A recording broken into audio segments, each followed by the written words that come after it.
వదిలేది? ఆటల మీద పడితే నీకు ఇల్లు గుర్తుకు రాదా? అయిపోగానే నేనే వస్తాగా. ఎప్పటికిరా వచ్చేది?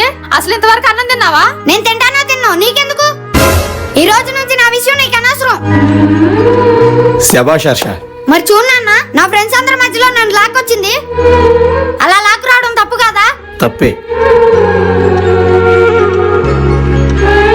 నువ్వు ఆడి ఆడి అలిసిపోయి ఉంటావు.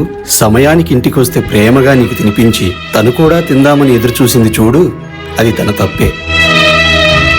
తన ముద్దుల కొడుకు కళ్ళ ముందు లేకుండా ఎక్కువసేపు అయ్యేసరికి ఎదురు చూసి చూసి సహనం కోల్పోయి నీ కోసం వచ్చింది చూడు, అది కూడా తన తప్పే. అమ్మ కదా, అంత ప్రేమ పెంచుకోవడం తన తప్పే.